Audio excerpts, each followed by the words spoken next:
ದೇವರ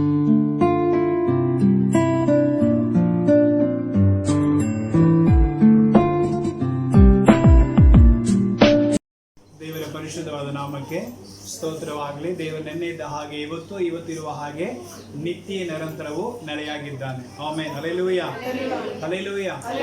ಚೆನ್ನಾಗಿದ್ದೀರಾ? ಸಂತೋಷವಾಗಿದ್ದೀರಾ? ಕರ್ತನಲ್ಲಿ ಯಾವಾಗಲೂ ಹೆಂಗಿರ್ಬೇಕು? ಸಂತೋಷವುಳ್ಳವರಾಗಿಯೇ ಇರಬೇಕು. ಆಮೆನ್. Hallelujah, hallelujah. ಸತ್ಯವೇದದಲ್ಲಿ ಒಬ್ಬ ರಾಜನು ಇದ್ದಾನೆ. ಅವನ ಹೆಸರು ಯೋಸಿಯ ಅಂತೇಳಿ. ಅವನ ಬಗ್ಗೆ ಇವತ್ತು ನಾವು ಸ್ವಲ್ಪ ಧ್ಯಾನ ಮಾಡೋಣ. ಎರಡನೇ ಅರಸುಗಳ ಪುಸ್ತಕ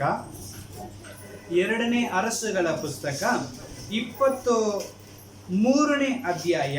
2ನೇ ಅರಸುಗಳ ಪುಸ್ತಕ 23ನೇ ಅಧ್ಯಾಯ 25ನೇ ವಚನ.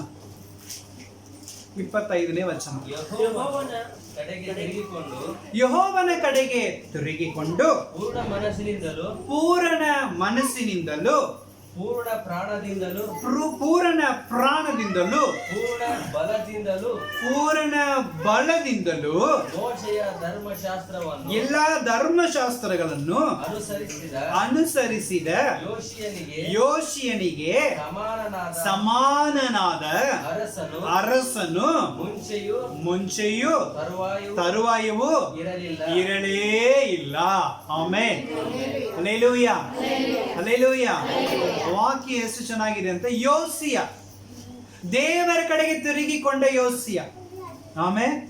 ಹಲ್ಲೆಲೂಯಾ. ಪೂರ್ಣ ಮನಸ್ಸಿನಿಂದಲೂ ಪೂರ್ಣ ಪ್ರಾಣದಿಂದಲೂ ಪೂರ್ಣ ಬಲದಿಂದಲೂ ದೇವರ ಕಡೆಗೆ ತಿರುಗಿಕೊಂಡು ಧರ್ಮಶಾಸ್ತ್ರಗಳನ್ನ ನಡೆಸ್ಕೊಂಡು ಬಂದಂತ ವ್ಯಕ್ತಿ ಯೋಸಿಯ. ಆಮೆನ್. ಅವನು ಒಂದು ರಾಜ. ಅವನು ಏನಾಗಿದ್ದಾನೆ? ಒಬ್ಬ ರಾಜನಾಗಿದ್ದ. ಹಲ್ಲೆಲೂಯಾ. ಅವನು ಎಷ್ಟು ವರ್ಷದಲ್ಲಿ ರಾಜ ಆಗಿರಬಹುದು ಗೊತ್ತಿದೆಯಾ? ವಾಕ್ಯವನ್ನು ಓದಿಕೊಳ್ಳೋಣ. 22ನೇ ಅಧ್ಯಾಯ 1ನೇ ವಚನವನ್ನು ಓದಿಕೊಳ್ಳೋಣ. ಯೋಸಿಯನು ಅರಸನಾದಾಗ ಎಷ್ಟು ವರ್ಷ ರೀ ಅವನಿಗೆ? ಎಷ್ಟು? ಕೇವಲ 8 ವರ್ಷದಲ್ಲಿ ಅವನು ರಾಜನಾಗಿದ್ದಾನೆ. ಆಗಲಿಕ್ಕೆ ಸಾಧ್ಯ ಉಂಟಾ? 8 ವರ್ಷದಲ್ಲಿ ಯಾರು ರಾಜ ಆಗಬಹುದಾ? ಒಮ್ಮೆ ಹಲ್ಲೆಲೂಯಾ. ಯಾರು ಆಗ್ಲಿಕ್ಕೆ ಸಾಧ್ಯ ಇಲ್ಲ. ಆದರೆ ಯೋಸಿಯನ್ 8 ವರ್ಷದಲ್ಲಿ ರಾಜ ಆಗಿದ್ದಾನೆ. ಅಂದ್ರೆ ಅವನನ್ನು ರಾಜನಾಗಿ ಮಾಡಿದ್ದಾರೆ. ಏನ್ ಮಾಡಿದ್ದಾರೆ? ಯಾಕಂದ್ರೆ ಅವನನ್ನ ಏನ್ ಮಾಡ್ತಿದ್ರು, ಆ ಸ್ಥಾನಕ್ಕೆ ರಾಜನಾಗಿ ಕುಂದಿರಿಸ್ಕೋಬೇಕಂತ ಹೇಳಿ ಅನೇಕರು ಒಲಸಂಚು ಮಾಡಿ ಅವನನ್ನು ರಾಜನಾಗಿ ಮಾಡಿದ್ರು. ಯಾಕೆ ರಾಜನಾಗಿ ಮಾಡಿದ್ರು ಅಂದ್ರೆ ಅವನಿಗೆ ತಿಳುವಳಿಕೆ ಇಲ್ಲ. ಅವನ್ ರಾಜನಾಗಿ ಮಾಡಿಬಿಟ್ರೆ ನಾವು ಹೆಂಗ್ ಬೇಕಂದ್ರೆ ಹಂಗೇನ್ ಮಾಡ್ಬೋದು, ಬದುಕಬಹುದು, ನಮ್ದೇ ರೂಲ್ಸ್ ಹಾಕೋಬಹುದು. ರಾಜನ ಒಂದು ಕಂಟ್ರೋಲ್ ನಲ್ಲಿ ನಾವು ಇರೋದು ಬೇಕಾಗಿಲ್ಲ, ನಮ್ಮನ್ನ ಆಡಳಿತ ಮಾಡೋರು ಯಾರು ಇರೋದಿಲ್ಲ ಅಂತೇಳಿ ಅನೇಕರು ಅವನ ಕೆಟ್ಟ ಆಲೋಚನೆಯನ್ನು ಮಾಡಿ ಇವನನ್ನೇ ರಾಜ ಮಾಡ್ಬೇಕಂತ ಹೇಳಿ ರಾಜ ಮಾಡಿದ್ರು. ಆಮೆನ್. ಹಲ್ಲೆಲೂಯಾ. ಯಾಕಂದ್ರೆ ದೇಶವು ಅಷ್ಟು ಒಂದು ದೇವರಿಗೆ ವಿರೋಧವಾದ ಪಾಪದಲ್ಲಿ ಮುಳುಗಿ ಹೋಗಿತ್ತು. ಆಮೆನ್. ವ್ಯಭಿಚಾರ ಮಾಡೋದ್ರಲ್ಲಿಯೂ ವಿಗ್ರಹಾರಾಧನೆ ಮಾಡೋದ್ರಲ್ಲಿಯೂ ಮನಸ್ಸು ಹಿಂಗೆಲ್ಲಾ ಕೇಳುತ್ತೋ ಹಂಗೆಲ್ಲಾ ಪಾಪ ಮಾಡ್ಲಿಕ್ಕೆ ಆಗಿನ ಕಾಲ ಜನ ರೆಡಿಯಾಗಿದ್ರು. ಎಲ್ಲಾ ಕೆಟ್ಟ ಕೆಲಸಕ್ಕೆ ಕೈ ಹಾಕೊಂಡು ನಡೀತಾ ಇದ್ರು. ಅಂತ ಟೈಮ್ನಲ್ಲಿ 8 ವರ್ಷದ ಹುಡುಗ ಒಬ್ಬ ರಾಜನಾಗಿದ್ದಾನಂದ್ರೆ ರಾಜನ ಮಾತು ಯಾರ ಕೇಳ್ತಾರ? ಸಾಧ್ಯನೇ ಇಲ್ಲ. ಇವ್ರ ಜನ ಏನ್ ಮಾತಾಡಿದ್ರು ಅದು ಯಾರು ಕೇಳಬೇಕು? ರಾಜ ಕೇಳಬೇಕಾಗತ್ತೆ.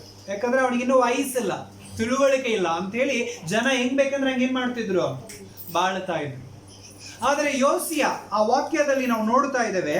ಆ 22ನೇ ಅಧ್ಯಾಯದಲ್ಲಿ 2ನೇ ವಚನವನ್ನು ಓದಿಕೊಳ್ಳೋಣ.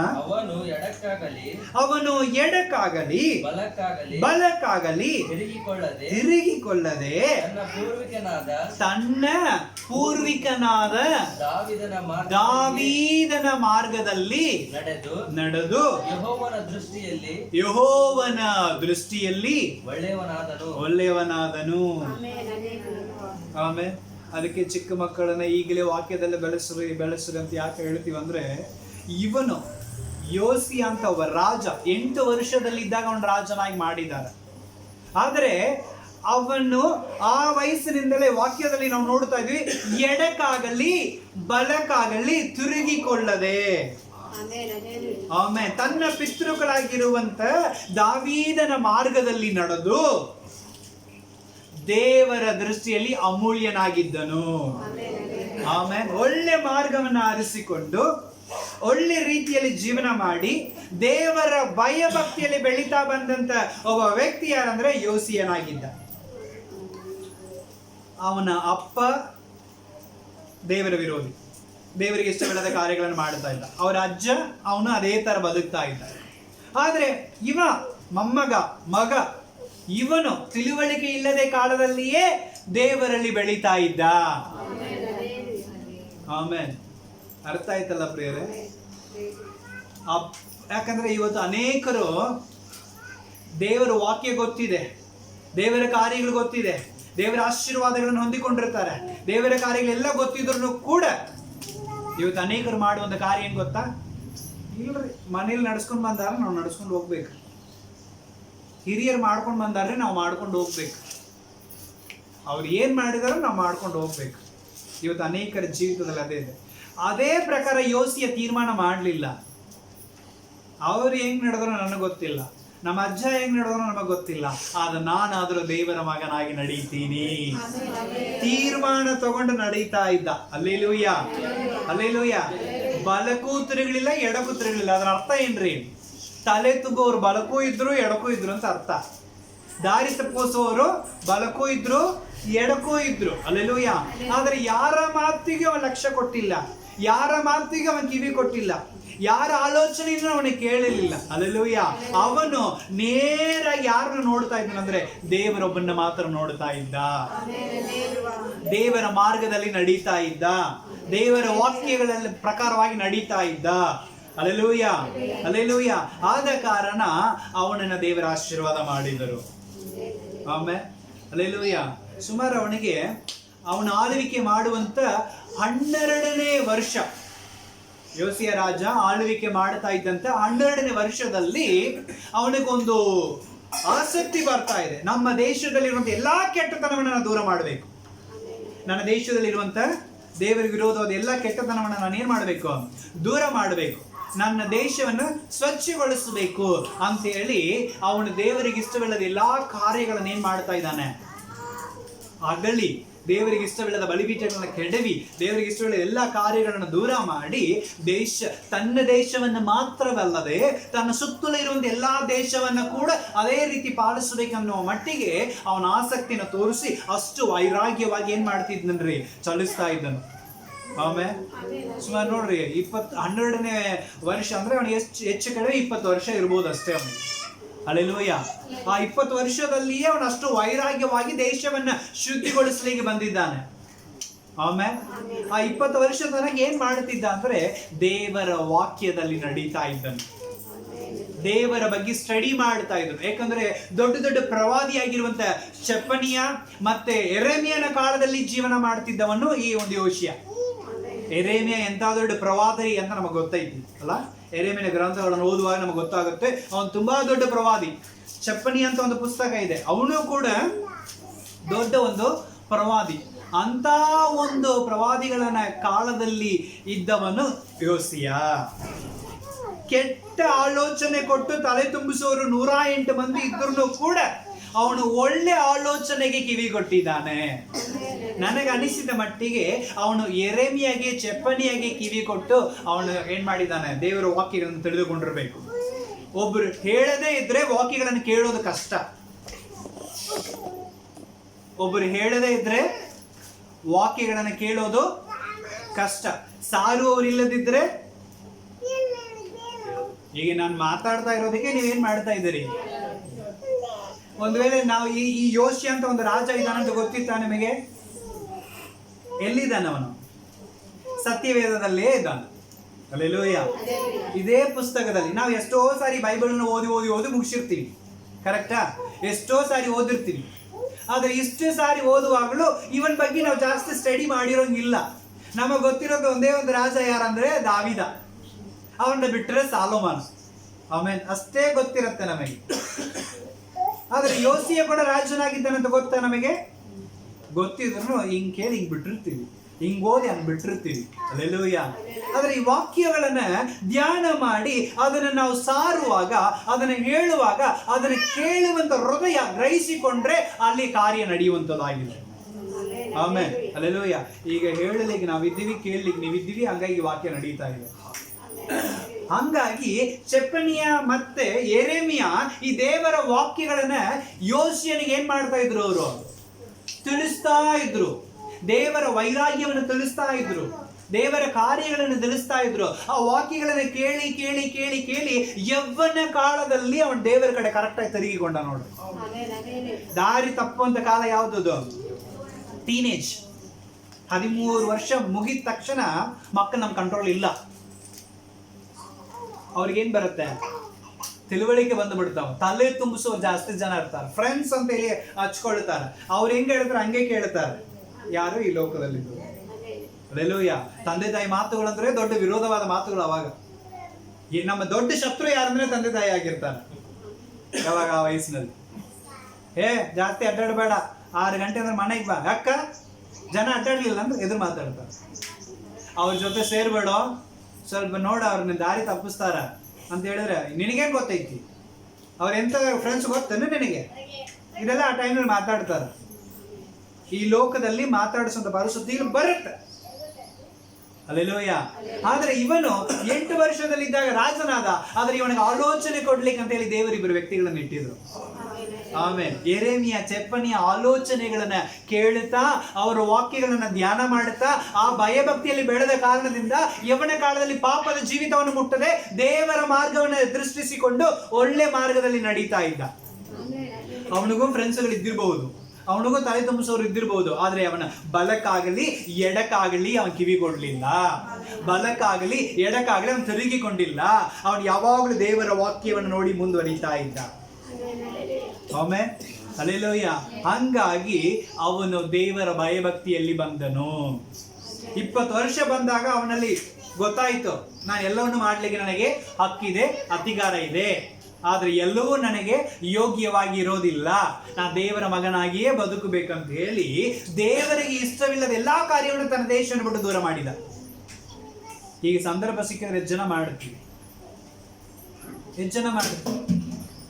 ಚಿಕ್ಕ ವಯಸ್ಸಿನಲ್ಲಿದ್ದಾಗ ಚಿಕ್ಕ ಹುಡುಗ ನನಗೇನು ಗೊತ್ತಾಗೋದಿಲ್ಲ, ಚಿಕ್ಕ ಹುಡುಗ ನನಗೇನು ಗೊತ್ತಾಗ ಹಂಗೆ ಬೆಳೆಸ್ಕೊಂಡು ಬಂದಿರ್ತೀವಿ. ಅದ್ರ ತಿಳುವಳಿಕೆ ಬಂದ ಮೇಲೂ ಕೆಲವೊಬ್ಬರು ಹೊರಗೆ ಬರೋಂಗಿಲ್ಲ. ತಿಳುವಳಿಕೆ ಬಂದು ನಮ್ಮ ಕಾಲ ಮೇಲೆ ನಾವು ನಿಂತುಕೊಂಡ್ರು ಇನ್ನು ಜನ ಏನಾಗೋದಿಲ್ಲ, ಹೊರಗೆ ಬರೋಂಗಿಲ್ಲ. ಅವ್ರು ಇರೋ ಕಾಲ ತನಕ ನಿಮಗೊಂದು ಒಳ್ಳೆ ಎಕ್ಸಾಂಪಲ್ ಹೇಳ್ತೀನಿ. ನಮ್ಮ ಅವ್ವರು ಎಷ್ಟೋ ಸಾರಿ ಹೇಳಿದ್ದೀನಿ, ಮತ್ತೊಮ್ಮೆ ನಾನು ಹೇಳುದು. ನಮ್ಮ ಅವ್ವರು ದೇವರನ್ನ ನಂಬಿದ್ರು. ಫಸ್ಟ್ ಅವರೇ ನಮ್ಮನ್ನ ಏನ್ ಮಾಡಿದ್ರು, ನಾವು 8ನೇ ಕ್ಲಾಸ್ 9ನೇ ಕ್ಲಾಸ್ ಇದ್ದಾಗ ಸಭೆಗೆ ಕರ್ಕೊಂಡು ಹೋಗ್ತಾ ಇದ್ರು. ಸಭೆಗೆ ಹೋಗ್ತಿದ್ದೀವಿ, ನಾವು ವಾಕ್ಯಗಳನ್ನು ಕೇಳಿ, ನಾವು ವಾಕ್ಯಗಳನ್ನು ಅರ್ಥ ಮಾಡಿಕೊಂಡು ದೇವರಿಗಾಗಿ ವೈರಾಗ್ಯವಾಗಿದ್ದೀವಿ. ನಮ್ಮ ಅವರು ವಾಕ್ಯಗಳನ್ನು ಕೇಳ್ತಿದ್ರು, ವೈರಾಗ್ಯವಾಗಿದ್ರು. ಆದ್ರೆ ಅವ್ರ ವೈರಾಗ್ಯ ಎಲ್ಲಿ ತನಕಿತ್ತು ಗೊತ್ತಾ? ದೀಕ್ಷಾಸ್ಥಾನ ಮಾತ್ರ ತಗೊಳಂಗಿಲ್ಲ. ಆಮೇಲೆ ನಮ್ಮ ಅವ್ರದ್ದು ವೈರಾಗ್ಯ ಹಿಂಗ ದೀಕ್ಷಾಸ್ಥಾನ ತಗೊಳಂಗಿಲ್ಲ. ಯಾಕ? ನಮ್ಮ ಅವ್ವಾರು ಇರೋ ತನಕ ನಾ ದೀಕ್ಷಾಸ್ಥಾನ ತಗೊಳಂಗಿಲ್ಲ. ಅವ್ರ ತೀರ್ಮಾನ. ನಾವು ಹೇಳಿದ್ದೀವಿ ಸಂದರ್ಭ ಇರುವಾಗಲೇ ತಗೊಂಡ್ಬಿಡೋರು. ನಮ್ಮ ಅವ್ವಾರದಲ್ಲ, ಯಾಕಂದ್ರೆ ಅವ್ರಿನ್ನೂ ದೇವರು ನಂಬಲಿಲ್ಲಲ್ಲ. ಅವರು ಸತ್ರೆ ಅವರಿಗೆ ನಾನು ಮಗಳಾಗಿ ಕೆಲವೊಂದು ಪದ್ಧತಿ ಮಾಡಬೇಕು. ನಾ ದೀಕ್ಷಾಸ್ಥಾನ ತಗೊಂಡ್ರೆ ಅದನ್ನು ಮಾಡೋಕೆ ಬರೋಂಗಿಲ್ಲ. ಹಾಗಾಗಿ ನಾನು ದೀಕ್ಷಾಸ್ಥಾನ ತಗೊಳಂಗಿಲ್ಲ. ನಮ್ಮ ಅವ್ವಾರು ಸತ್ರೆ ನಾನು ಮಾಡಬೇಕು, ನಮ್ಮ ಅವ್ವಾರು ಸತ್ರೆ ನಾನು ಒಬ್ಬಾಕಿನ ಮಗಳು, ನಾನು ಕೆಲವೊಂದು ಕಾರ್ಯಗಳನ್ನ ಏನು ಮಾಡಬೇಕು. ಹಾಗಾಗಿ ನಾನು ದೀಕ್ಷಾಸ್ಥಾನ ತಗೊಳಂಗಿಲ್ಲ. ನಮ್ಮ ಅವ್ವಾರು ಹೋದ ಮೇಲೆ ನಾನು ದೀಕ್ಷಾಸ್ಥಾನ ತಗೊಳ್ತೀನಿ ಅಂತೇಳಿ ಮಂಡ ಧೈರ್ಯವನ್ನು ತಗೊಂಡು ಕೂತಿದ್ರು. ಆಮೇಲೆ ಹಲ್ಲೆಲೂಯಾ. ಆದರೆ ಸಂದರ್ಭ ಹೆಂಗೆ ಬಂತು ಗೊತ್ತಾ? ನಮ್ಮ ಅಜ್ಜಿ ಇನ್ನೂ ಜೀವಂತವಾಗಿದ್ದಾರ, ನಮ್ಮ ಅವ್ವಾರು ಅದಕ್ಕಿಂತ ಮುಂಚೆನೇ ಹೋದ್ರು.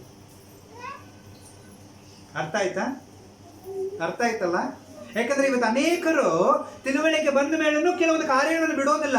ಇಲ್ರಿ, ಅವ್ರ ಕಾಲ ಇರೋ ತನಕ, ಇವ್ರ ಕಾಲ ಇರೋ ತನಕ ಅವ್ರು ಇರ್ತಾರೆ, ನೀನ್ ಇರ್ತೀಯ? ಆಮೇಲೆ ಹಲ್ಲೆಲೂಯಾ. ಸ್ವಂತ ಅವ್ವ ನಂದು ಎಷ್ಟು ಹೇಳಿದೀವಿ, ನಾನು ದೀಕ್ಷಾಸ್ಥಾನ ತಗೊಂಡಿನಿ, ನಾನೆಲ್ಲ ಮಾಡೀನಿ, ಸಂದರ್ಭ ಬರೋವಾಗ ವೈರಾಗ್ಯವಾಗಿ ನಿಂತಿದ್ದೀನಿ. ಅವಾಗ ಚಿಕ್ಕ ಹುಡುಗರು ನಮ್ಮನ್ನ ಎದುರಿಸಿ ಇಲ್ಲಪ್ಪ ಅಜ್ಜ ಎದುರಬೇಕು, ಮಾವಾಗ ಎದುರಬೇಕು, ಅವ್ರ ಕಂಟ್ರೋಲ್ ಇರಬೇಕು, ಇವ್ರ ಕಂಟ್ರೋಲ್ ಇರಬೇಕು. ಈಗ ನಾವು ದುಡಿತೀವಿ, ಎಲ್ಲ ಮಾಡ್ತೀವಿ, ಹೊರಗೆ ಬಂದೀವಿ, ಈಗಲ ತಗೋ. ನಮ್ಮ ಅವರಿರೋ ತನಕ ಅವ್ರು ಕುತ್ಕೊಂಡು ಅಳ್ತಾ ಇದ್ರಲ್ಲ, ಮಗಳೇ ನನಗಿಂತ ಮುಂಚೆ ನೀನು ಹೋಗಿಯಲ್ಲ ಅಂತೇಳಿ. ಆಮೇಲೆ ಅಲ್ಲೆಲ್ಲೂಯ್ಯ. ಅರ್ಥ ಆಯ್ತಾ ಪ್ರಿಯರೇ? ನಮ್ಮ ಆಲೋಚನೆ ಬೇರೆ, ದೇವರ ಆಲೋಚನೆ ಬೇರೆ. ದೇವರ ವಾಕ್ಯಕ್ಕೆ ಒಳಗಾಗು ಅಂದ್ರೆ ದೇವರು ನಿನ್ನ ಆಯುಷ್ಯಗಳನ್ನು ಇನ್ನೂ ಏನ್ ಮಾಡ್ತಾನೆ, ಹೆಚ್ಚು ಮಾಡುತ್ತಾನೆ. ಆದ್ರೆ ನಿನ್ನ ಮಂಡಿ ನಂಬಿಕೆಯಲ್ಲಿ ಕುತ್ಕೊಂಡಿದ್ರೆ ನಿನ್ನ ಖಂಡಿತವಾಗಿ ಬೆಳಿಲಿಕ್ಕೆ ಆಗೋದಿಲ್ಲ. ಅಲ್ಲೆಲ್ಲೂಯ್ಯ. ಅವ್ರು ಇರೋ ತನಕರಿ, ಇವರು ಇರೋ ತನಕರಿ, ಹಿಂಗೆ ಹೇಳಿ ಹೇಳಿ ಹೇಳಿ ಹಾಳಾಗಿ ಹೋದವರು ಅನೇಕರು. ಆಮೇಲೆ ಇಲ್ಲೇ ನಮ್ಮ ಕಣ್ಮುಂದನೇ ಇದ್ದಾರೆ ಎಷ್ಟೋ ಜನ. ಅಲ್ಲೆಲ್ಲೂಯ್ಯ. ಕೆಲವೊಬ್ಬರು ಕಾರ್ಯ ಮಾಡು ಇಲ್ರಿ, ನಮ್ಮ ಅತ್ತೆ ಇರೋ ತನಕ ಅದು ಆ ಮುದುಕಿ ಇರೋ ತನಕ ಅಷ್ಟೇ ರೀ, ನನ್ನ ಮುಂದೆ ಹೇಳೋದು. ಆ ಮುದುಕಿ ಇರೋ ತನಕ, ಆ ಮುದುಕಿ ಹೋಯ್ತು ಅಂದ್ರೆ ನಮ್ಮ ಮನೇಲಿ ಅಂಥದ್ದು ಏನು ಮಾಡೋಂಗಿಲ್ಲ ಅಂತ ಹೇಳಿದ್ದಾರೆ. ಅಲ್ಲೆಲ್ಲೂಯ್ಯ. ಮುದುಕಿನೂ ಹೋದ್ರು.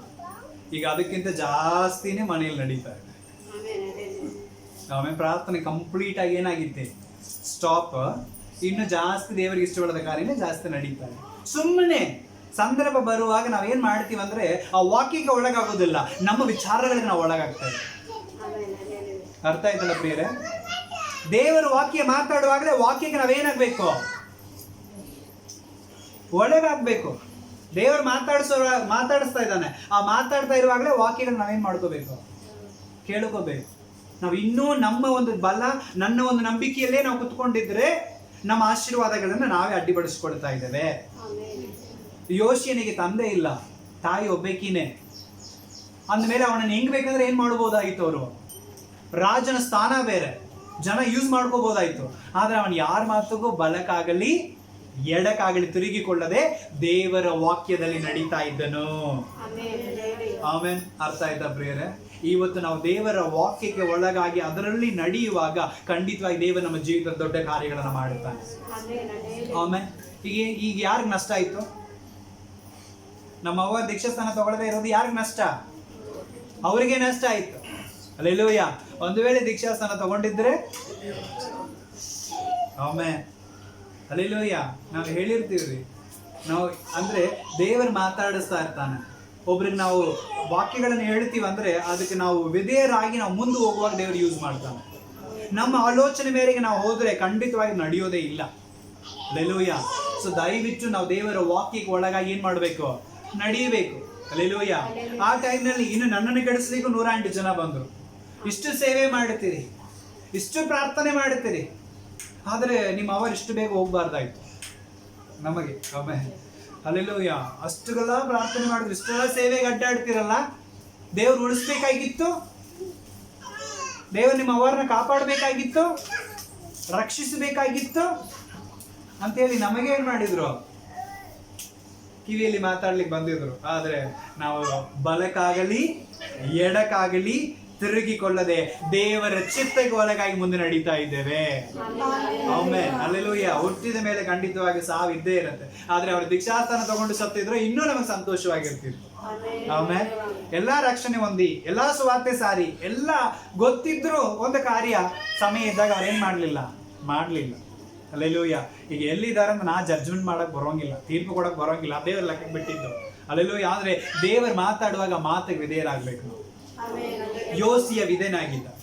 ಯೋಸಿ ಏನ್ ಮಾಡಿದಾರಿ, ವಿಧೇಯನಾಗಿದ್ದ. ಅದಕ್ಕೆ ಅವನು 12ನೇ ವರ್ಷ ಆಳ್ವಿಕೆಯಲ್ಲಿ ದೇವರಿಗೆ ಇಷ್ಟಪಡಿದ ಎಲ್ಲಾ ಕಾರ್ಯಗಳನ್ನ ಏನ್ ಮಾಡಿದ, ಅವನು ದೂರ ಮಾಡಿ ಅವನು ದೇವ ಆಲಯವನ್ನ ಏನ್ ಮಾಡ್ತಿದ್ನು, ಪುನರ್ಸ್ಥಾಪನೆ ಮಾಡ್ತಾ ಇದ್ನು. ದೇವರ ಆಲಯವನ್ನ ಏನ್ ಮಾಡ್ತಿದ್ನು, ಪುನರ್ಸ್ಥಾಪನೆ. ಅಂದ್ರೆ ಇದು ಎಲ್ಲ ಬಿದ್ದೋಗಿದೆ, ಎಲ್ಲ ಸ್ವಲ್ಪ ಇದಾಗಿದೆ, ಅದನ್ನ ರೆಡಿ ಮಾಡೋಣ ಅಂತ ಹೇಳಿ ದೇವ ಆಲಯವನ್ನ ರೆಡಿ ಮಾಡ್ತಾ ಇದ್ದಾನೆ. ದೇವಾಲಯ ರೆಡಿ ಆಗೋದಕ್ಕಿಂತ ಮುಂಚೆ ದೇಶವನ್ನು ಶುದ್ಧಿಗೊಳಿಸಿದ. ಆಮೇಲೆ ಅರ್ಥ ಆಯ್ತಲ್ಲ? ಇವತ್ತು ದೇವರ ಆಲಯ ಯಾರಂದ್ರೆ ನಾವು. ಈ ಆಲಯವನ್ನು ಸರಿಪಡಿಸ್ಕೋಬೇಕು. ಈ ಆಲಯವನ್ನು ಏನ್ ಮಾಡ್ಬೇಕು ನಾವು, ಈಗ ಬಿದ್ದೋಗಿದೆ, ಸ್ವಲ್ಪ ಪ್ಯಾಚ್ ವರ್ಕ್ ಇದೆ. ಆಮೇಲೆ ಪರಿಪೂರ್ಣತೆ ಇಲ್ಲ ಈ ದೇವರ ಆಲಯ. ಅಲ್ಲೆಲ್ಲೂಯ್ಯ. ಅಲ್ಲಿ ಇಲ್ಲಿ ಅದು ಇದು ಬಂದು ಏನಾಗಿದೆ, ಸ್ವಲ್ಪ ಈಗ ತಾನ ಹಾಡಾಡಿದ್ವಿ, ಎಂತ ಬಿರುಗಾಳಿ ಬೀಸಿ ಬಡದ್ರು ಏನದು, ನಾನು ಕದಲುವುದೇ ಇಲ್ಲ. ಅಲ್ಲೆಲ್ಲೂಯ್ಯ. ಆದ್ರೆ ಎಷ್ಟೋ ಬಿರುಗಾಳಿ ಬಡದೈತಿ, ಸ್ವಲ್ಪ ಅಲ್ಲಿ ಇಲ್ಲಿ ಏನಾಗಿದೆ, ಪ್ಯಾಚ್ ವರ್ಕ್ ಆಗಿದೆ. ಸೊ ಇದೆಲ್ಲ ನಾವು ರೆಡಿ ಮಾಡಬೇಕು. ಪುನರುಸ್ಥಾಪನೆ ಮಾಡಬೇಕು. ಯೋಸಿಯ ಮಾಡಿದ. ಅಯ್ಯೋ ದೇವಾಲಯ ಏನಾಗಿದೆ, ಹಿಂಗ ಹಾಳು ಬಿದ್ದಿದೆ, ಅದು ರೆಡಿ ಮಾಡಬೇಕು. ಅದು ರೆಡಿ ಮಾಡುವಾಗ ಇನ್ನೂ ಬದಲಾವಣೆ ಬರುತ್ತೆ ಅವನ ಜೀವಿತದಲ್ಲಿ. ಅವನು ಒಂದು ಗ್ರಂಥ ಸಿಗ್ತಾ ಇದೆ, ಮೋಶೆ ಬರೆದಂತ ಗ್ರಂಥ ಏನಾಗ್ತಾ ಇದೆ, ಸಿಗ್ತಾ ಇದೆ. ಸಿಕ್ಕಿ ಒಬ್ಬನ್ ತಗೊಂಡ್ಬಂದು ಕೊಡ್ತಾ ಇದ್ದಾನೆ, ರಾಜನೇ ಇದು ಸಿಕ್ಕಿತ್ತು, ಇದು ರೆಡಿ ಮಾಡ್ತಾ ಇರುವಾಗ ಇದು ಬಿತ್ತು ನೋಡ್ರಿ, ಇದು ಏನಂತ. ತಗೊಂಡು ಅವನು ಓದ್ತಾ ಇದ್ದಾನೆ ಧರ್ಮಶಾಸ್ತ್ರಗಳು, ಆಮೇಲೆ ಮೋಶೆ ಬರೆದ ಆಗಮಗಳು. ಅದನ್ನು ಓದುವಾಗ ಇನ್ನೂ ಆಳವಾಗಿ ದೇವರಿಗೆ ಒಪ್ಪಿಸ್ಕೊಡ್ತಾ ಇದ್ದಾನೆ ಅವನು. ಇಂಥ ಕಾರ್ಯಗಳಿದೆಯಾ, ಇದೆಲ್ಲ ನಾವು ಮಾಡಬೇಕಾ, ಇದೆಲ್ಲ ನಾವು ಅನುಭವಿಸ್ಬೇಕಾ, ಇದೆಲ್ಲ ನನಗೆ ಗೊತ್ತೇ ಇಲ್ಲಲ್ಲ. ಆಮೇಲೆ ಯಾವಾಗ ನಾವು ದೇವ ಆಲಯವನ್ನು ಸರಿಪಡಿಸ್ತೀವೋ ಇನ್ನೂ ಅನೇಕ ತಿಳುವಳಿಕೆ ನಮ್ಮ ಜೀವಿತದಲ್ಲಿ ಬರುತ್ತೆ. ಆಮೇಲೆ ಅಲ್ಲೆಲ್ಲೋಯ್ಯ.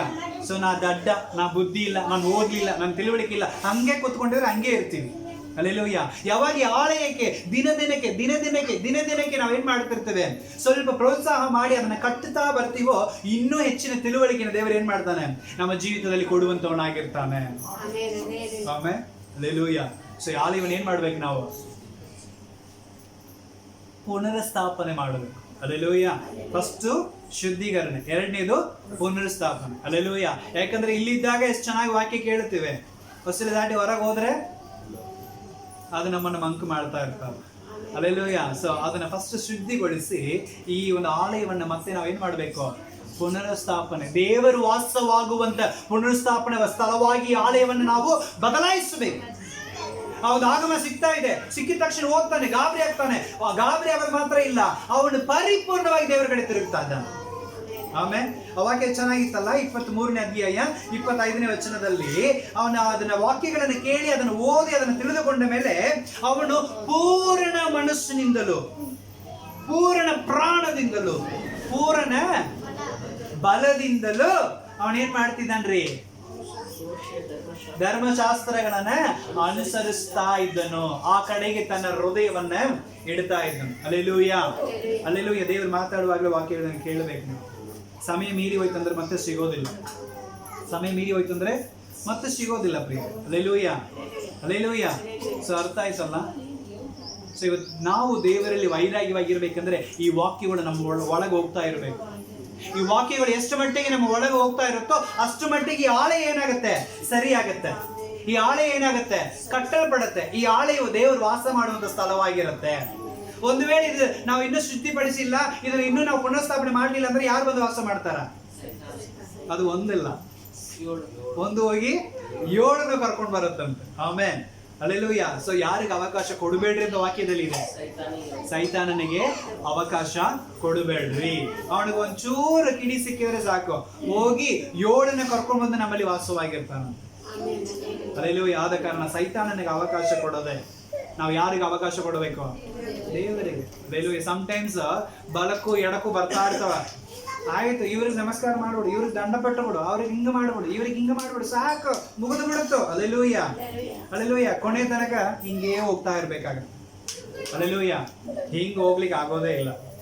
ಆಮೇಲೆ ಅಲ್ಲೆಲ್ಲೂಯ್ಯ. ಅರ್ಥ ಆಯ್ತಲ್ಲ ಪ್ರಿಯರೇ? ಯಾಕಂದ್ರೆ ಯೋಸಿಯ ದೇವರ ವಾಕ್ಯಕ್ಕೆ ವಿಧೇಯನಾಗಿ ಪರಿಪೂರ್ಣವಾಗಿ ತನ್ನ ಮನಸ್ಸನ್ನು ದೇವರ ಕಡೆ ಚಾಚಿಕೊಂಡ. ಅಲ್ಪ ಸ್ವಲ್ಪ ಅಲ್ಲ. ಹೆಂಗ್ರಿ? ಇಲ್ಲಿ ಸ್ವಲ್ಪ, ಅಲ್ಲಿ ಸ್ವಲ್ಪ, ಅಲ್ಲಿ ಇಟ್ಟ, ಇಲ್ಲಿ ಇಟ್ಟ, ಹಂಗಿಲ್ಲ. ಅಲ್ಲೆಲ್ಲೂಯ್ಯ. ಹೆಂಗವ? ಪೂರ್ಣ ಮನಸ್ಸು. ನನಗಿದು ಒಂದೇ ಬೇಕು, ಇದು ಒಂದೇ ನನಗೆ ಬೇಕು, ಇದರಂತೆ ನಡೆಸು ಆಜ್ಞೆ ಬರ್ತಾರೆ, ಇದರಂತೆ ಮಾಡುವ, ಇದರಲ್ಲಿ ಇಲ್ಲದೆ ನಮಗೆ ಬೇಡವೇ ಬೇಡ ತೀರ್ಮಾನ ತಗೊಳ್ತಾ ಇದ್ದಾನೆ. ಅಲ್ಲೆಲ್ಲೂಯ್ಯ. ಅದು ಪೂರ್ಣ ಮನಸ್ಸು. ನೀ ಪ್ರಾರ್ಥನೆ ಮಾಡ್ತೀಯಾ, ಪೂರ್ಣ ಮನಸ್ಸಿನಿಂದ ಪ್ರಾರ್ಥನೆ ಮಾಡು. ಯೇಸು ಸ್ವಾಮಿ ಹೇಳಿದ ಮೊದಲನೇ ಆಜ್ಞೆ ಯಾವುದು? ಪೂರ್ಣ ಮನಸ್ಸಿನಿಂದಲೂ ಪೂರ್ಣ ಬಲದಿಂದಲೂ ಪೂರ್ಣ ಪ್ರಾಣದಿಂದಲೂ ನಿನ್ನ ದೇವರಾಗಿರುವಂತ ಕರ್ತನನ್ನ ಪ್ರೀತಿಸು, ಆರಾಧಿಸು. ಆಮೇಲೆ ಸೊ ದೇವರಿಗೆ ಏನ್ ಮಾಡಿದ್ರು, ಹೆಂಗ್ ಮಾಡ್ಬೇಕ್ರಿ? ಪರಿಪೂರ್ಣತೆ. ಇಬ್ಬರು ಕಾಣಿಕೆ ಕೊಟ್ರು. ಯಾರ್ಯಾರು? ಕಾಯಿನ ಮತ್ತೆ ಹಾಬೇಲ. ಕಾಯಿನ ಹೆಂಗ್ ಕಾಣಿಕೆ ಕೊಟ್ಟಿದ?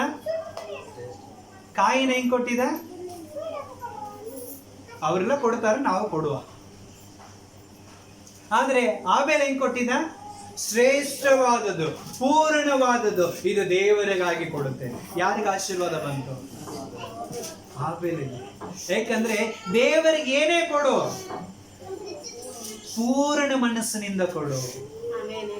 Amen, hallelujah. ಯಾಕಂದ್ರೆ ನಾವು ಮಂದಿ ನೋಡಿ ಕೊಡೋದು ಕಳಿಬಾರದು. ದೇವರು ನಮಗೇನ್ ಪ್ರೇರೇಪಣೆ ಕೊಡ್ತಾನೆ ನೋಡ್ರಿ, ಅದರಲ್ಲಿ ನಾವು ದೇವರು ಕೊಡುವಂತವರಾಗಿರ್ಬೇಕು. ನಿನ್ನನ್ನು ನೀನು ಕೊಟ್ಟರು ಪರಿಪೂರ್ಣವಾಗಿ ಕೊಡಬೇಕು.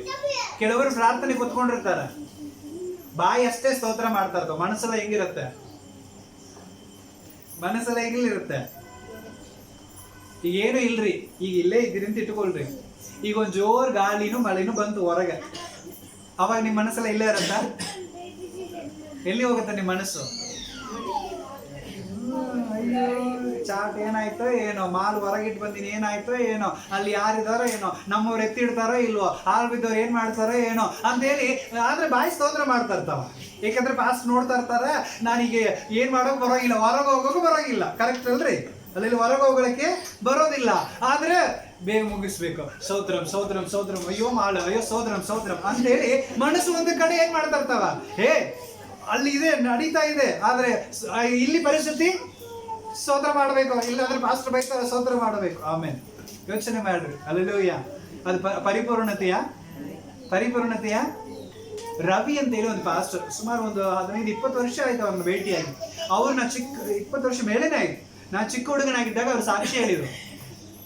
ಅವ್ರಿಗೆ ಒಂದು ಪರಿಸ್ಥಿತಿ ಬಂತು, ಅವರು ಅವ್ರ ತಾಯಿ ಅವ್ರ ತಂಗಿ ಎಲ್ಲ ಮನೆ ಬಿಟ್ಟು ಹೊರಗೆ ಬಂದು ಬಿಟ್ರು, ಮನೆ ಖಾಲಿ ಮಾಡಿದ್ರು, ಮನೆ ಹುಡುಕ್ತಾ ಇದ್ರು, ಮನೆ ಎಲ್ಲಿ ಸಿಗ್ಲಿಲ್ಲ.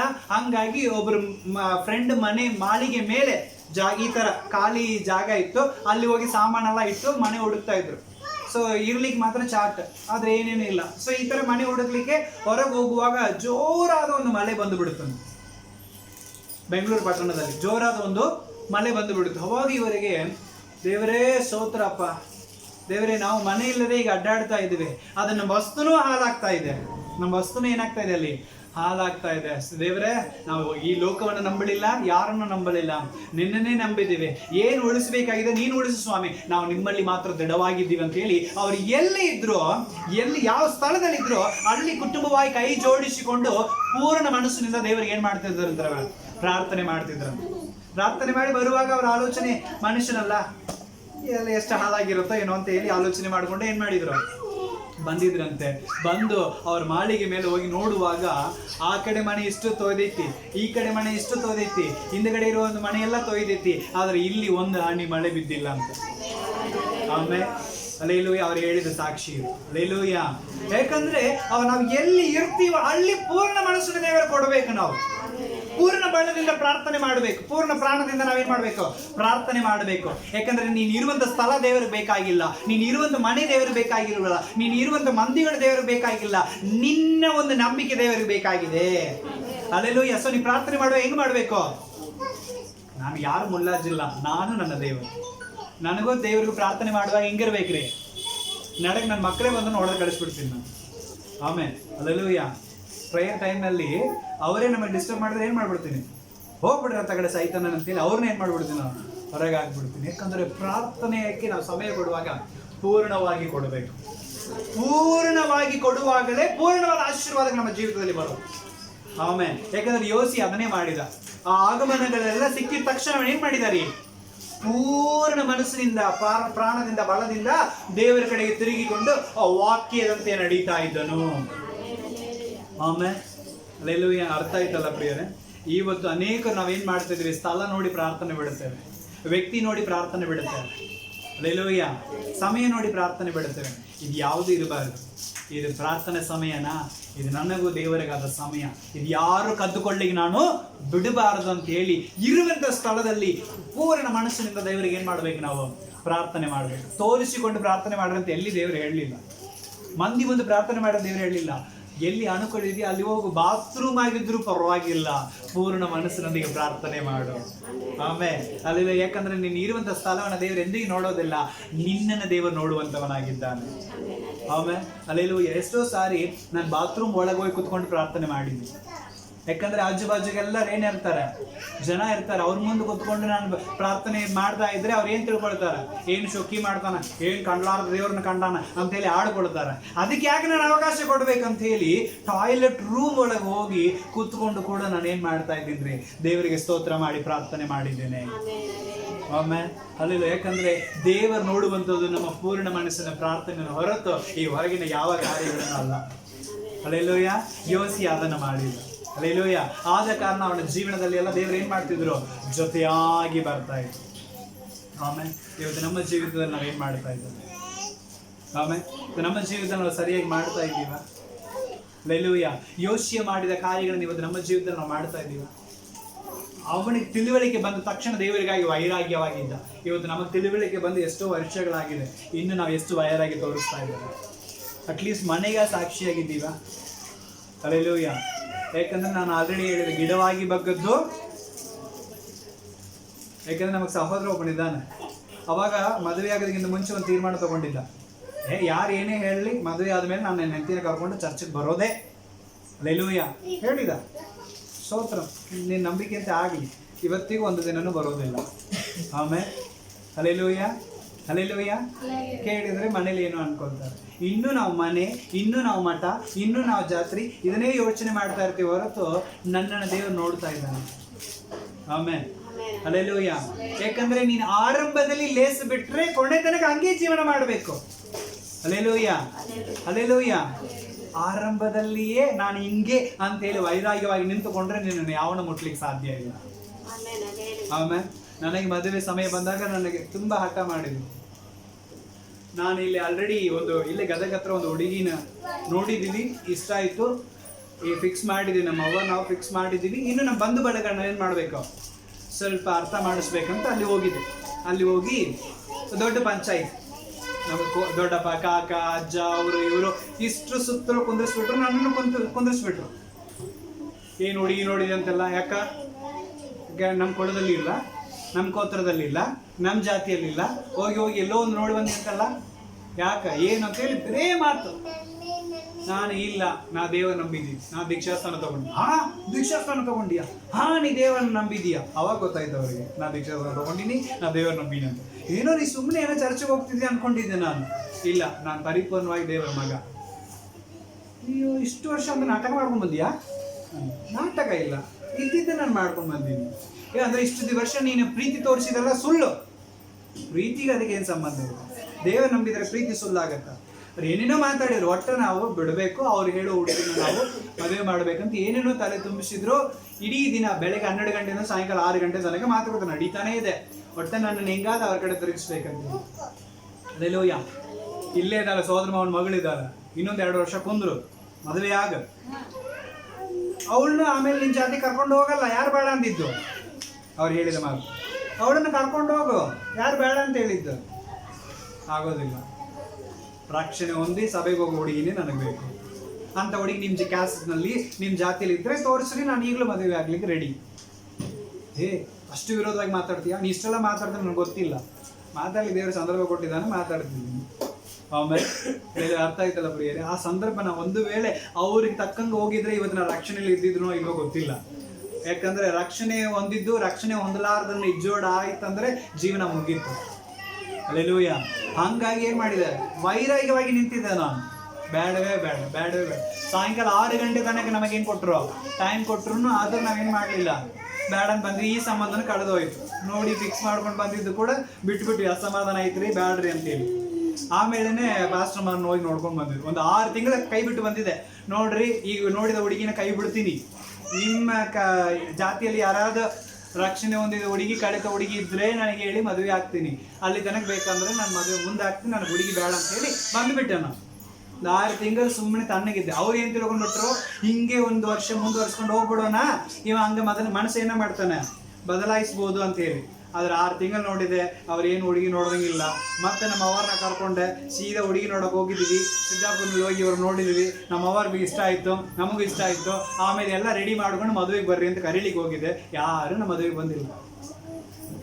ಆಮೇಲೆ ನಮ್ಮ ಬಂಧು, ನಮ್ಮ ಬಳಗ, ಅವರು ಇವರು ಯಾರೆಲ್ಲ ಮಾಡ್ತಾರೆ ಅನ್ಕೊಂಡಿದ್ರು, ಯಾರು ಏನು ಮಾಡಲಿಲ್ರಿ, ನನ್ನ ಮದುವೆಗೆ ಬಂದಿಲ್ಲ. ದೇವರಿಗೆ ಸ್ತೋತ್ರ. ಯಾಕಂದ್ರೆ ಒಂದೇ ಸಾರಿ ಆಗೋದು ಮದುವೆ, ಹೌದಲ್ಲ? ಪದೇ ಪದೇ ಮಾಡಕ್ ಬರುತ್ತ? ಹಲ್ಲೆಲೂಯ. ಅದು ಒಂದು ಸರಿ ಆಗಲಿಲ್ಲ ಅಂದ್ರೆ ಇಡೀ ಜೀವನ ಕೊರಗಬೇಕಾಗತ್ತೆ.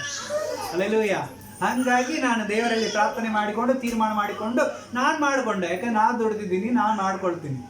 ಇನ್ವಿಟೇಷನ್ ಹೋಗಿ ಕೊಟ್ಟೆ, ಬರೋಂಗಿಲ್ಲ, ನಿಮ್ಮ ಮದುವೆ ಆದ್ರೆ ನಮ್ಮ ಊರ ಕಡೆ ಬರಬೇಡ, ಕಾಲು ಇಡಬೇಡ, ಕಾಲು ಮುರಿತೀನಿ ಅಂತ ನನ್ನ ಹೆದರ್ಸಿದ್ರು, ಗಬ್ಬಾಳಿ ಹಾಕಿದ್ರು. ಆಮೇನ್ ಹಲ್ಲೆಲೂಯಾ. ದೇವ್ರ ಚಿತ್ತ ಇದ್ರೆ ನಡೀಲಿ, ಇಷ್ಟ ಇದ್ರೆ ಬರ್ರಿ ಅಂತ ಹೇಳಿ ಎಲ್ಲರಿಗೂ ಇನ್ವಿಟೇಷನ್ ಕೊಟ್ಟು ಬಂದ್ರಿ, ಯಾರು ಬಂದಿಲ್ಲ. ಆದ್ರೂ ಮದುವೆ ಅದ್ದೂರಿಯಾಗಿ ನಡೆಯಿತು. ಆಮೇಲೆ ಹಲ್ಲೆಲೂಯಾ. ಇದೇ ಗದಗ ಪಟ್ಟಣದಲ್ಲಿ ನನ್ನ ಮದುವೆ ನಡೆಯಿತು. ದೊಡ್ಡ CSI ಚರ್ಚ್ ಇದೆ ನೋಡ್ರಿ, ಅಲ್ಲಿ ಇದೆ ಬೆಟ್ಟಿಗಿರಿ ಜರ್ಮನ್ ಹಾಸ್ಪಿಟಲ್ ಹತ್ರ ಚರ್ಚ್ ಇದೆಯಲ್ಲ, ಅದೇ ಚರ್ಚ್ನಲ್ಲಿ ನನ್ನ ಮದುವೆ ನಡೆಯಿತು. ಆಮೇಲೆ ಹಲ್ಲೆಲೂಯಾ. ಸುಮಾರು 400ಕ್ಕೂ ಹೆಚ್ಚಿನ ಜನ ಬಂದಿದ್ರು. ಹಲ್ಲೆಲೂಯಾ. ನನ್ನ ಬಂಧು ಬಳಗ ಇಲ್ಲ, ಆಗಿನ ಕಾಲದಲ್ಲಿಯೇ ಗೊತ್ತಿಲ್ಲದ ಊರಿನಲ್ಲಿ ಮದುವೆ ಮಾಡ್ತಾ ಇದ್ದೇನೆ, ಆದ್ರೂ ನನ್ನ ಮದುವೆಗೆ ಜನ ಬಂದಿದ್ರು, 400 ಜನ. ಹಲ್ಲೆಲೂಯಾ. ತುಂಬಾ ಅದ್ದೂರಿಯಾಗಿ ಇವತ್ತಿಗೂ ನನ್ನ ಮದುವೆಯನ್ನ ಅನೇಕರು ನೆನೆಸ್ತಾರೆ. ಒಂದ್ಸಲ ಗೋವಾ ಅಂತ ಹೇಳಿ ಶೇಖರ್ ಅಂತ ಹೇಳಿ ಗೋವಾದಿಂದ ಅವ್ರು ಬಂದಿದ್ರು. ಅವರು ಕೂಡ ನಿಮ್ಮ ಹತ್ರ ಹೇಳಿ ಹೋದ್ರು, ಇವ್ರ ಮದುವೆಯಲ್ಲಿ ತಿಂದ ಊಟ ಅಂತ ನನಗೆ ನೆನಪೈತ್ರಿ ಅಂತೇಳಿ. ಆಮೇಲೆ ಹಲ್ಲೆಲೂಯಾ. ಯಾಕಂದ್ರೆ ಇವತ್ತಿಗೂ ನಮ್ಮ ಹೆಂಡತಿ ಊರ ಕಡೆ ಎಲ್ಲ ಹೋದ್ರೆ ಇವತ್ತಿಗೂ ನೆನೆಸ್ತಾರೆ, ಇಂಥ ಮದುವೆಯನ್ನ ನಾನು ಎಲ್ಲಿ ನೋಡಿಲ್ಲ ಬಿಡ್ರಿ ಅಂತೇಳಿ.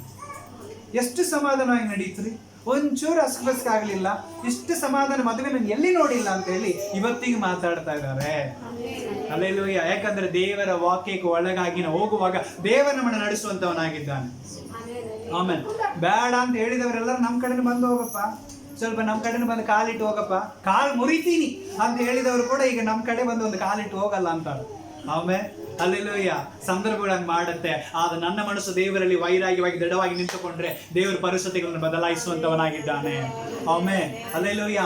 ವಾಕ್ಯಗಳು ಸಿಗುವಾಗಲೇ, ದೇವರು ಮಾತಾಡುವಾಗಲೇ ಆ ವಾಕ್ಯಕ್ಕೆ ಒಳಗಾಗಿ ನಮ್ಮ ಮನಸ್ಸನ್ನು ಪರಿಪೂರ್ಣವಾಗಿ ದೇವರ ಕಡೆ ತಿರುಗಿಕೊಳ್ಳುವಾಗ ದೇವರ ಕಾರ್ಯಗಳನ್ನು ಮಾಡ್ಲಿಕ್ಕೆ ಆತನು ಶಕ್ತನಾಗಿದ್ದಾನೆ. ಆಮೇಲೆ ಹಲ್ಲೆಲೂಯಾ. ಯೋಷಿಯಂತರ ನಾವು ವೈರಾಗ್ಯವುಳ್ಳವರಾಗಿ ಪೂರ್ಣ ಮನಸ್ಸಿನೊಂದಿಗೆ ದೇವರ ಕಡೆ ತಿರುಗಿಕೊಳ್ಳೋಣ. ದೇವರ ದೊಡ್ಡವನಾಗಿ ಎಲ್ಲಾ ಕಾರ್ಯಗಳನ್ನು ಮಾಡ್ತಾನೆ. ಆಮೇಲೆ ಆಲೋಚನೆ ಕೊಡ್ಲಿಕ್ಕೆ ಬಲಕ್ಕೂ ಎಡಕ್ಕೂ ಬರ್ತಾರೆ, ಯಾವ ಆಲೋಚನೆ ನಮಗೆ ಬೇಡ, ನಮ್ಮ ಆಲೋಚನೆ ಕರ್ತನಾಗಿರ್ತಾನೆ. ಹಲ್ಲೆಲೂಯಾ. ಅವನಿಗೆ ನಾವೇನ್ ಮಾಡೋಣ, ಕಿವಿ ಕೊಡೋಣ, ನಡೆಯೋಣ, ಆಶೀರ್ವಾದಗಳನ್ನ ಹೊಂದಿಕೊಳ್ಳೋಣ. ನಾವು ಕಣ್ಗಳನ್ನು ಮುಚ್ಚಿ ಪ್ರಾರ್ಥನೆ ಮಾಡಿಕೊಳ್ಳೋಣ. ಸರ್ವಶಕ್ತನಾಗಿರುವಂತ ತಂದೆಯಾದ ದೇವರೇ, ಒಂದು ಒಳ್ಳೆ ಅಮೂಲ್ಯವಾದ ಸಮಯಕ್ಕಾಗಿ ಸ್ತೋತ್ರ. ಕೇಳಿದ ವಾಕ್ಯಕ್ಕಾಗಿ ನಿಮಗೆ ವಂದನೆಗಳು ಸ್ವಾಮಿ. ಯೋಷಿಯನು ಕರ್ತನ ಚಿಕ್ಕ ವಯಸ್ಸಿನಲ್ಲಿ ರಾಜನಾದನ್ನು ತಿಳುವಳಿಕೆ ಇಲ್ಲ ಸ್ವಾಮಿ, ಆದರೆ ನೀನು ವಾಕ್ಯಗಳನ್ನು ಕೇಳಿ ಅದರಲ್ಲಿ ಬೆಳೆಯಿತು ಕರ್ತನೆ, ಅದರ ಮೂಲಕವಾಗಿಯೇ ಮುಂದೆ ನಡೆಯುವಾಗ ನಿಜವಾದ ಒಂದು ಆಶೀರ್ವಾದ ಅವನು ಕೊಟ್ಟಿದ್ದಾರೆ. ಅದಕ್ಕಾಗಿ ಸ್ತೋತ್ರ.